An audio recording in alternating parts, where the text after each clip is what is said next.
Hey guys, it's Miss Meneely, and in this video I'm going to go through the answers to the review for Chapter 10, and that's when we're looking at comparing two different populations, and frequently we'll be looking at two sets of data that we want to compare, either the proportions or the means. In problems 1 and 2, you're asked specifically to describe the sampling distribution for the difference in two proportions or the difference in two means, and we talked about those sampling distributions a few classes ago. If you think about on your formula sheet, for example, I know this isn't very easy to see, but on your formula sheet, if you remember, if we were looking at the sampling distribution for p hat, for example, these two formulas give you the mean and standard deviation. So for example, we would say that p hat is distributed normally with a mean of p and a standard deviation of the square root of p times 1 minus p over n. Well, if I'm looking at the difference between two proportions, I've got to just remember that I'm just going to subtract their means. So if I'm looking at p hat sub 1 minus p hat sub 2, that 2 will be distributed normally. And the mean will simply be the difference between the two population proportions. And the standard deviation is going to be this formula right here. That's on the back side. I'm not going to rewrite it. Okay? When you are doing a test of significance and we're saying that there's no difference between the proportions, then you will pool. So the p in this second formula is when we pool p hat. And that's when we have the total number of successes over, sorry, you can't really see that, over the total of the samples. But that's only going to happen when you're doing a test of significance, and it's something that your calculator does automatically, so you don't have to worry about an extra calculation when you're doing an FRQ. It would make a really good multiple choice question, though. When it comes to the sampling distribution for means, these are your formulas for the mean and the standard deviation of that distribution. So we'd say that x bar is approximately normal, and then the mean would be mu, and the standard deviation is sigma over the square root of n. And if I were looking at the difference between two means, so if I was looking at x bar sub 1 minus x bar sub 2, I'd say that would be distributed normally. The mean of that distribution would be mu 1 minus mu 2, and the standard deviation is this formula right here. We're not going to look at any situations of the special case where the standard deviations are the same, so you're not even going to need to worry about that second part. But those are the formulas to do your sampling distributions. You're also asked in problem 1 and 2 to check your conditions. So the two conditions that you have to check when you're doing a sampling distribution is your normal condition, whether you're dealing with means or proportions, and the condition that relates to the standard deviation formula. So the normal condition, it depends on if you're dealing with proportions or means. Remember, with proportions, it's checking to make sure that your successes and failures are more than 10. And when you're dealing with means, it's checking to see if the populations are normal or if the samples are large. And if neither one of those conditions is met, then generally you'll have data that you can plot on a normal probability plot. And if you have two groups, you'll have to plot both groups and construct two different plots. The standard deviation formulas require, in both cases, that all of your populations are at least 10 times your sample sizes. So on the review guide, when it asks you to describe the shape, center, and spread of the sampling distribution and be sure to check all the conditions, that's pretty much what it's asking you to do. So number 1, it says school officials are interested in implementing a policy that would allow students to bring their own technology to school for academic use. There are 2 large high schools in town. This word large is important when we check that population condition, that 10% condition. Lakeville North and Lakeville South, each with 1,700 students. So we actually do know the population. At Lakeville North, 60% of students own technological devices that could be used for academic purposes. 75% of the students at Lakeville South own those devices. The district takes a simple random sample of 125 students from Lakeville North and a separate simple random sample of 160 from Lakeville South. The sample proportions of students who own devices that could be used at the school are recorded, and the difference, this would be in the samples, is determined to be 7%. Well, you're asked to determine the shape, the center, and spread of the sampling distributions. And notice that in this case, the way you're going to be subtracting has already been defined for you. So let's talk about if our random variable is looking at south minus north, so that would be the proportion in the south minus the north. That's going to help me kind of set this up. So let's talk about the shape. And actually, let's do it this way. We start with p hat sub s minus p hat sub n. And in terms of the shape, our goal is to be able to say that it's normal, right? I mean, that's essentially when we're dealing with proportions, we ultimately want to use a normal distribution. So let's check the conditions for normality. I need to check all my successes and failures. So if I'm just going to create a little table under here, successes, failures, and I'm going to have, I'll do south, and then I'll have for the north. Oops. And so what I know in the South is that, let's see, there were 1,700 students at, let's see, let me underline everything I know about the South. Lakeville North, so North has 60% of students own their technology and 75% at South, I'll use green for South, own those devices. We've got a simple random sample of 160 students from, let's see, that's going to be north, and then my 160 is going to be south. Okay. So the successes basically for the south, I'll look at my green numbers, I want to take 75% of 160.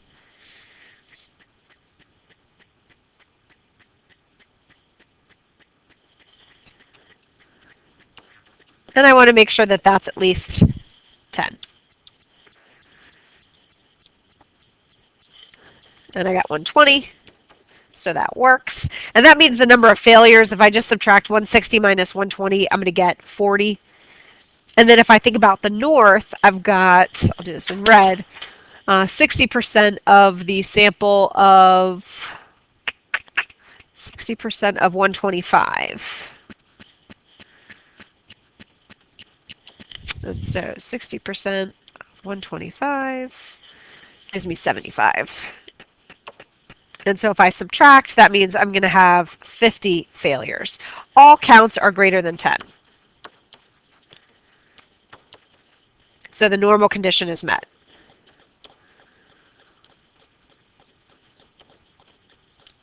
Okay, and so that's how I know the shape. The shape is going to be normal, or at least approximately normal. All right, let's take a look at the center. So when I'm doing a sampling distribution, I'm going to say it's distributed normally, and then I'm going to describe the mean. And then I'm going to describe the standard deviation. Let me erase this. So let's talk about the shape. And the center and the spread. So the center of this distribution is just going to be the difference in the two proportions. So I'm just going to basically take the proportion in my population from the south, which is 0.75, and I'm going to subtract the proportion from the north, which is 0.6, and that's going to give me a difference of 15%. That's going to be my center. And then the spread, I'm going to use that big formula. And I'm going to be taking the proportion of success from the south, which is 60. Oops, I think I have this backwards, which is 0.75 times the proportion of success, which or a failure, and that's going to be over 160. Sorry, I wrote this backwards on my paper, so I confused myself. And then I'm going to do the same thing for the north, and so that's going to be 0.6 times 0.4 over 125. And this ends up giving you a value of 0.0556.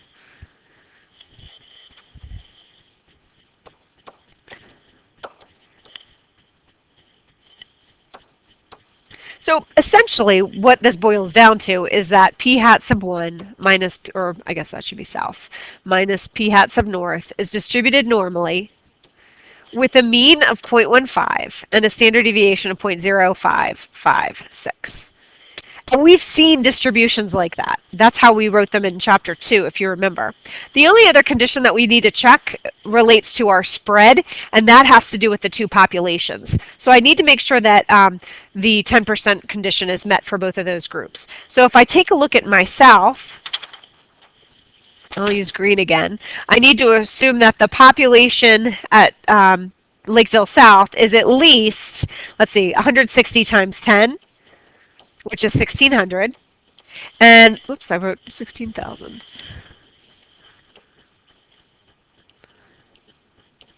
And the population at Lakeville North has to be at least, let's see, 125 times 10, or 1,250 students. And since both populations are 1,700, I know that condition is met. And again, the 10% condition goes along with our standard deviation formula. So now that I know the sampling distribution, I can go ahead and answer question B, which is to use the probability distribution to determine the probability of getting a difference in the sample proportions of 7% or less from the two surveys. So what I'm trying to find is the probability that p hat sub s minus p hat sub n, and it's or less, is less than or equal to 0.07. So the first thing I need to do is standardize this number. And so to calculate the z-score, and I know it's a z-score because I know the distribution is normal, I checked that condition, we're going to do what we did at the beginning of the year. We're going to standardize that value. This standardizing formula is on your formula sheet. It's right here. It's the same thing as our z-score or our t-score. We take our statistic minus the parameter and we divide by the standard deviation.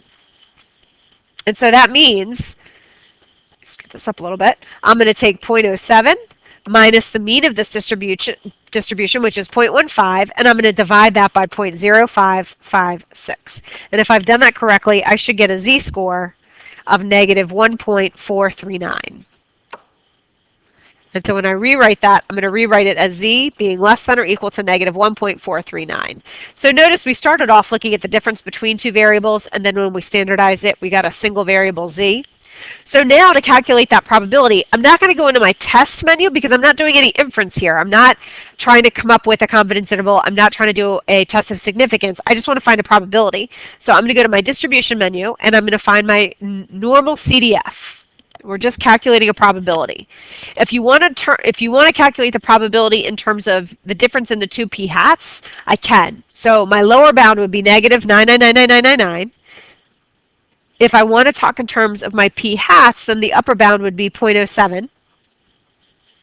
The mean I would use would be from part A, so that would be 0.15. And the standard deviation that I would use would be also from part A, 0.0556. And when I do it this way, I get 0.075 as my probability. I could do the same thing using my z-scores. So I'd still have a lower bound of negative 99999.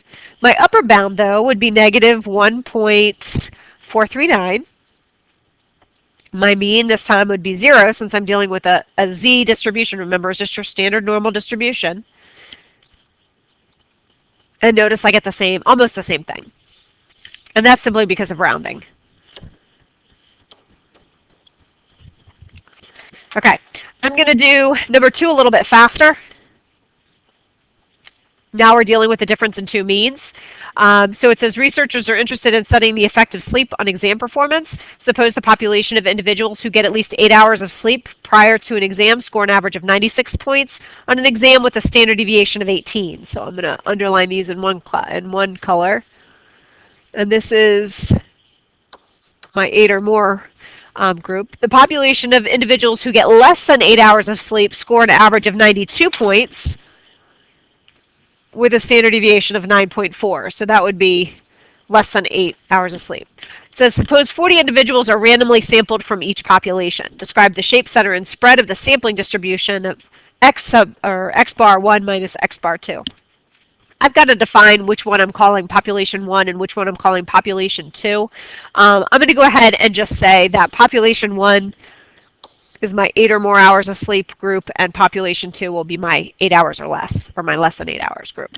So when it comes to the shape, center, and spread, I'm going to go ahead and say x bar sub 1 minus x bar sub 2 is approximately normal. And I know that because both samples, so n1 is equal to 40, and that's greater than or equal to 30, so that's met, and n2 is equal to 40, which is greater than or equal to 30. So my normal condition is met. In terms of my means, I'm just going to subtract the two means, the two population means. And so that's going to be 96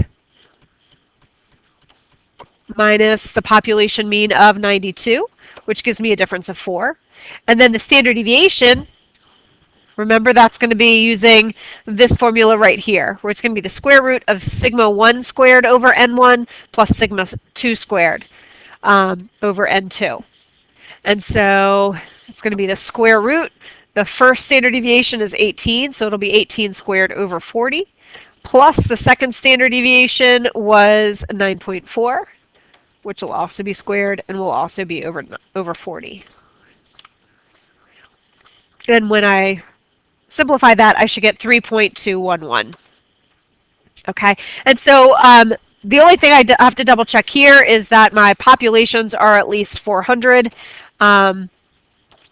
I'm looking for the group of people that get more than 8 hours of sleep and less than 8 hours of sleep. So I've got population 1 has to be at least 400 and population 2 has to be at least 400. And those are both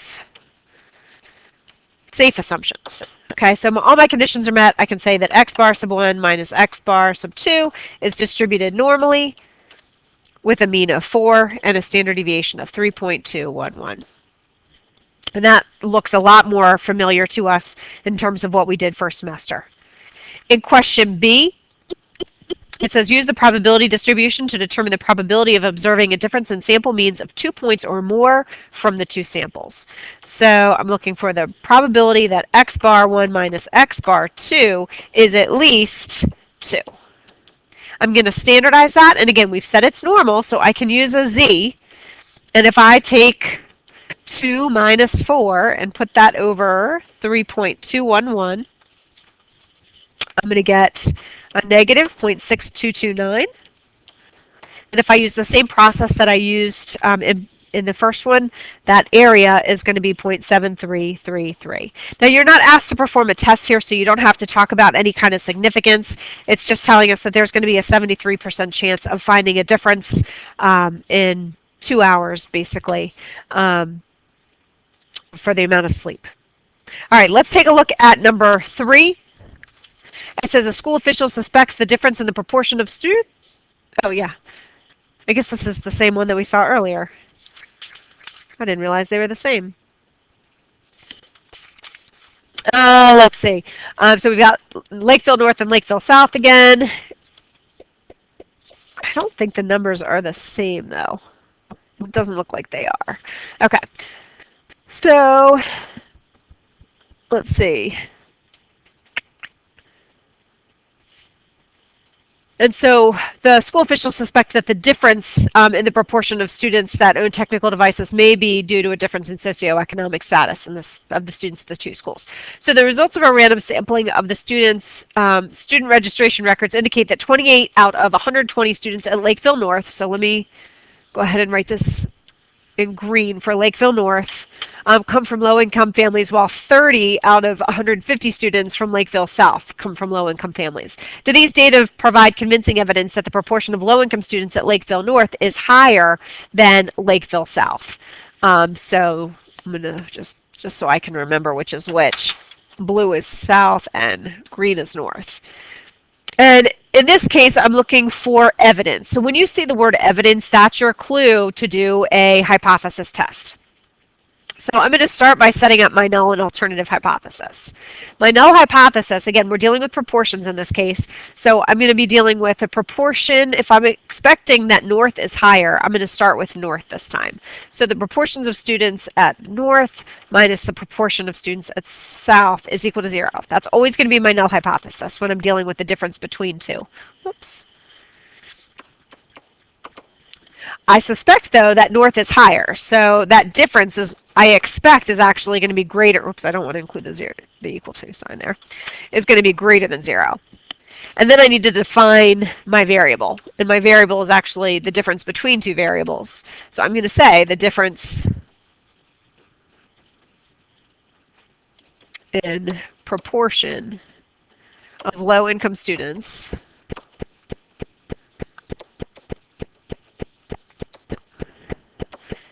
at Lakeville North minus South.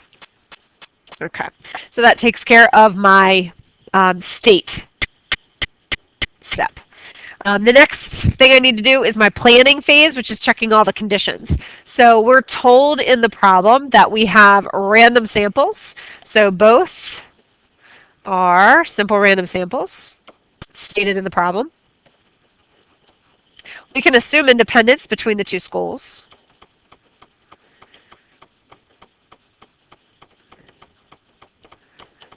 We know the population students at North, if my sample is 120,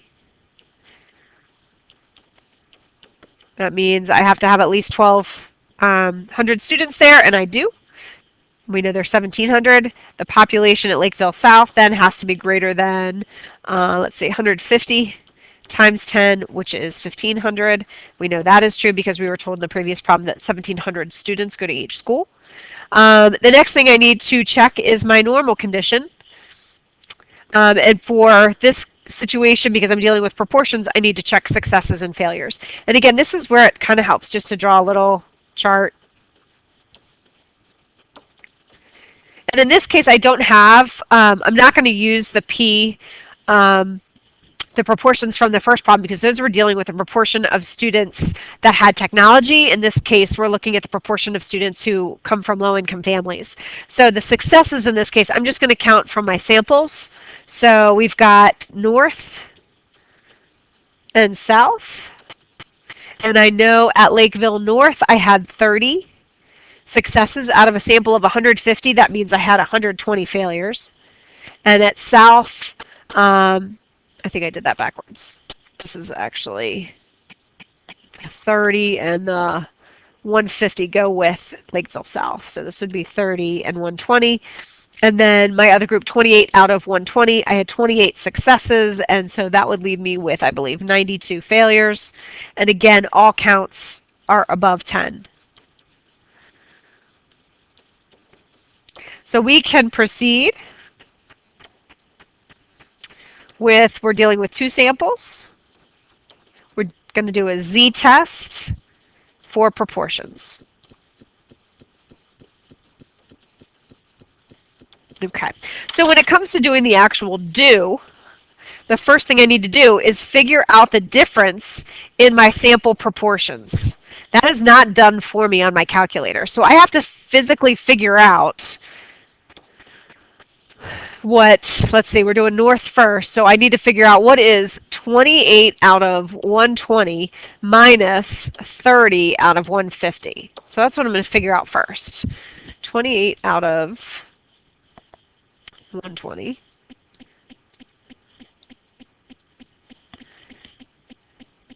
minus 30 out of 150.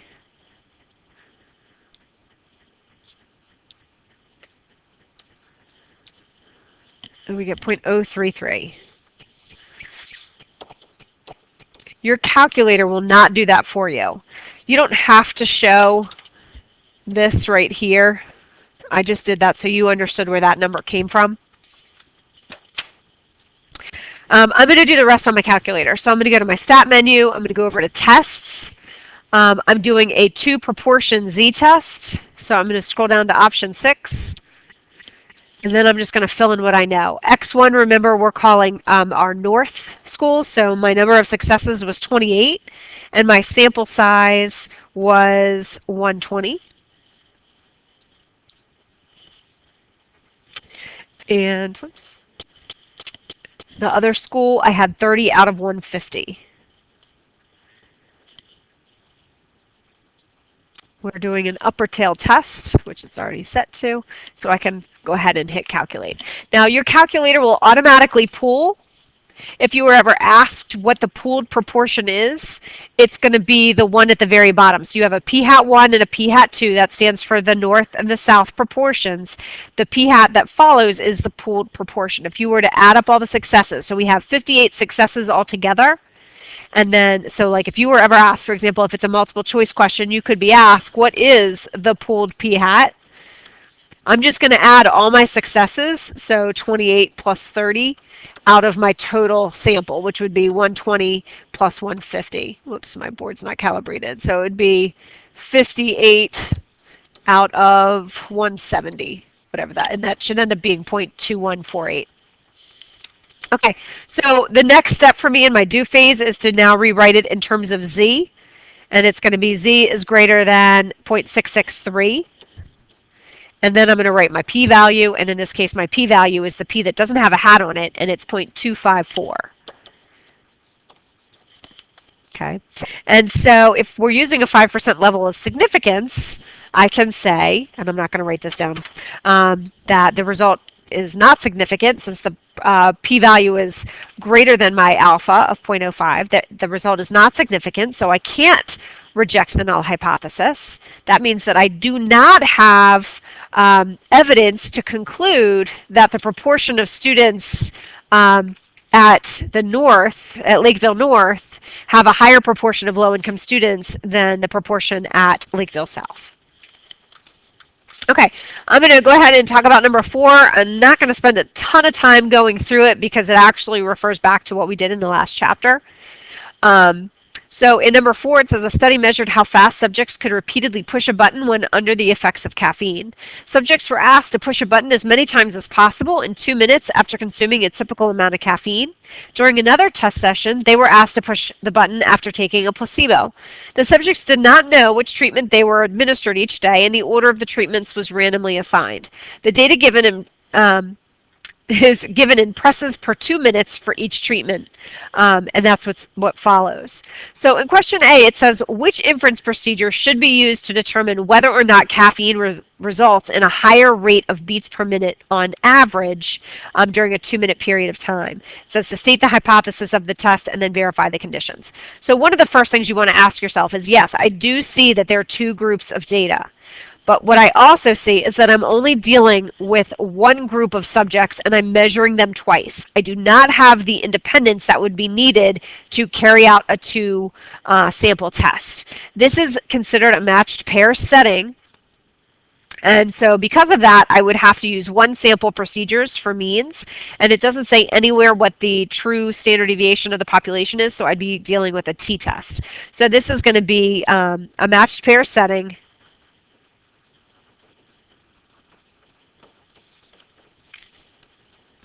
Since no independence between groups.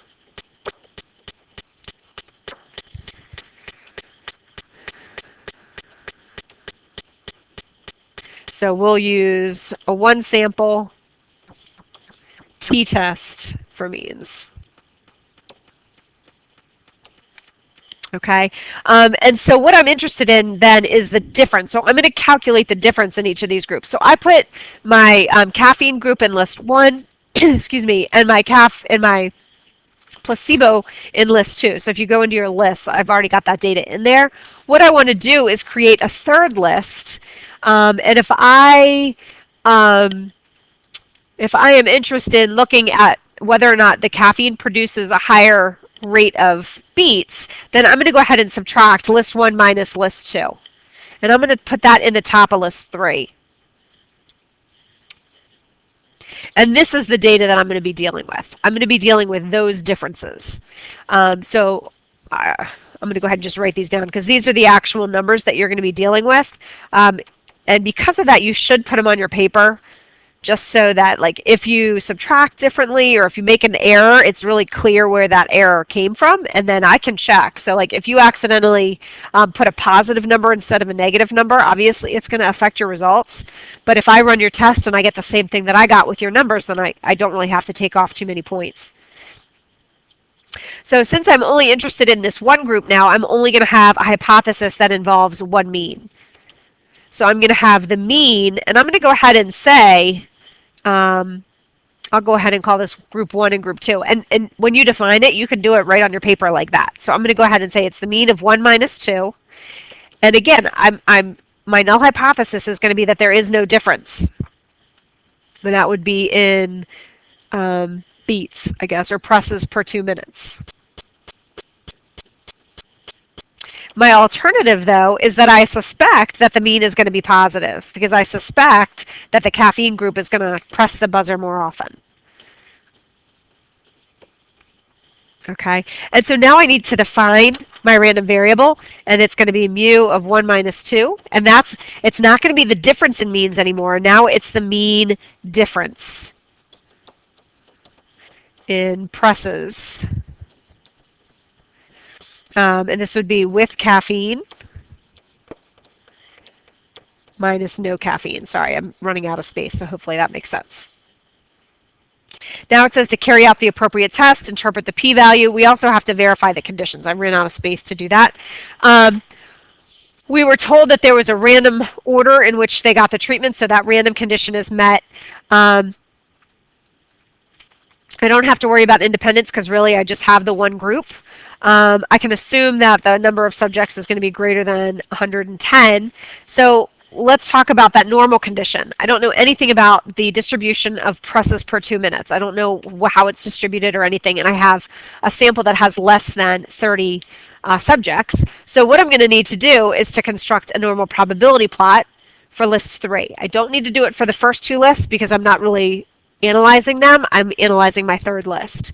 So I'm going to choose the last graph. I'm going to make sure that I'm calling up list 3, and then I'm just going to hit zoom 9.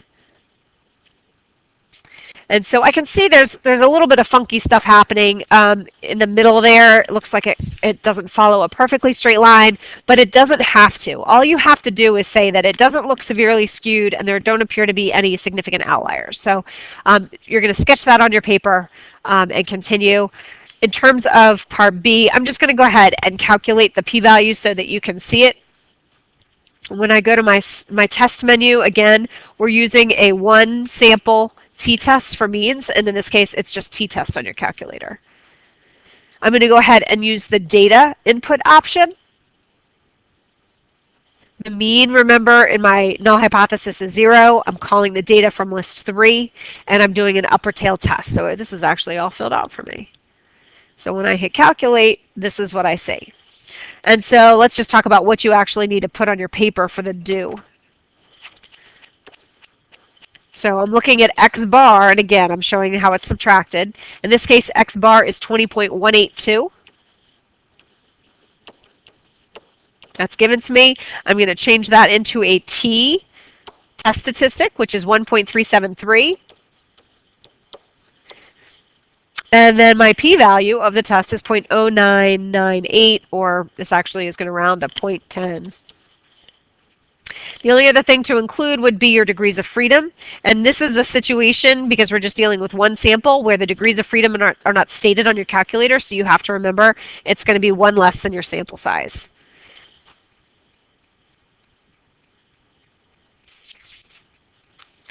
And then finally, you need to interpret the result. If we're doing this at a 10% significance level, I think, did it tell you in the problem? It does. It tells you to do this at a 10% significance level. So in actuality, like if I were to write this, it would be my p-value is 0.0999, which is very, very, very close to 10%, but not quite. It's still underneath 10%. So very, very technically, this result is significant. And so I would be able to reject the null hypothesis. I do have evidence to conclude that, and since I did a controlled experiment, I could actually say that caffeine does increase the average beats per minute, or beats per 2 minutes in this scenario. Okay, the very last problem then. Number 5, it says researchers are interested in determining the effectiveness of a new diet on individuals with heart disease. 200 heart disease patients were selected and randomly assigned to the new diet or to the current diet used in the treatment of heart disease. The 100 patients on the new diet, so I'm going to put this all in blue, so 100 patients on the new diet lost an average of 9.3 pounds with a standard deviation of 4.7. So I'm going to call that N for new. And the 100 patients continuing with their current prescription diet lost an average of 7.4 pounds with a standard deviation of 4. So I'm going to call that C for current. The question is asking, is this evidence of a difference in the mean weight loss between the two diets at a significance level of 5? So we're not really told which way to subtract. I'm not even expecting that one is going to be greater than the other. We're just looking for a difference in the means. So that kind of gives me a clue that we're dealing with means.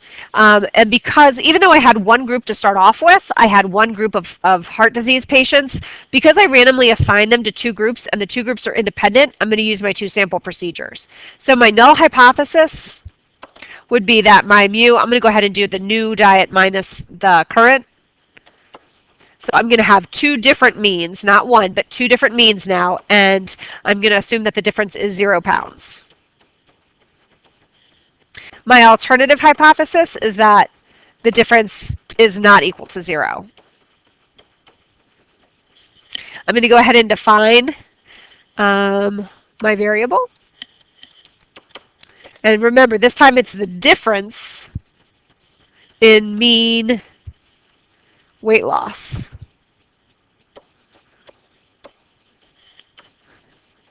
And that would be new diet minus old. Okay, my conditions. Simple random samples, we've got random assignment. And that's stated. I can assume independence. And I can assume that the population of people with heart disease is at least 10 times. I'm going to go ahead and group everybody together in this case, so I can assume that there's more than 2,000 patients with heart disease. Because it's in an experiment, usually you start with one pool and then you split the pool up. So I'm just going to go ahead and keep it as one pool since that's how they started. And either way is appropriate. You could say that, you know, there's more than 1,000 people on each diet, which is fine. The last thing is our normal condition. We can say that both samples. So we've got my sample of people in the new diet is equal to 100, and that's greater than 30.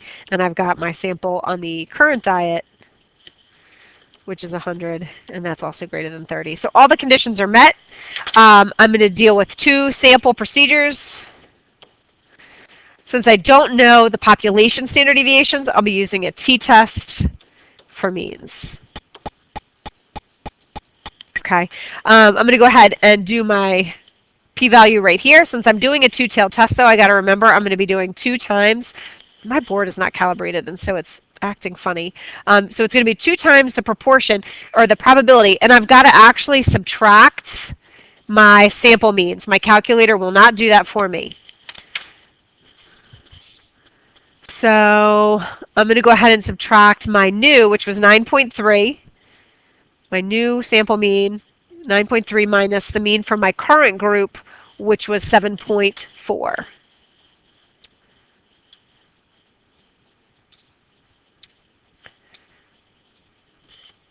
And I get 1.9. Since that's a positive number, I'm going to use a greater than symbol. Okay, now I can just go to my calculator. I'm going to go to Stat, Tests. I'm doing 2 sample t-test. So that's number 4. I don't have the data, but I do have the statistics. So the sample in my first group, our mean was 9.3. And the standard deviation was 4.7. And my sample size was 100.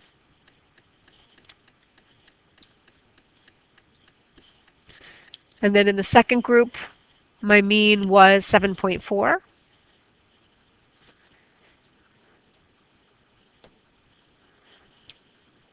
My standard deviation was 4. My board is just not calibrated anymore. Sorry, it's not letting me.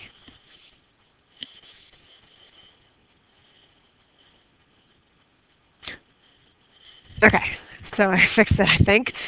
We had a standard deviation of 4 and then a sample size of 100 again.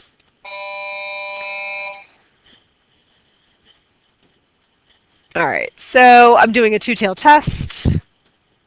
It's doing it again. All right, I'm just going to when you write it out, I don't know what's wrong with my board, so just listen to my voice. So the next line that you're going to write is going to have a 2 times the probability, but this time it's going to be your t-test statistic, and it's going to be greater than 3.079.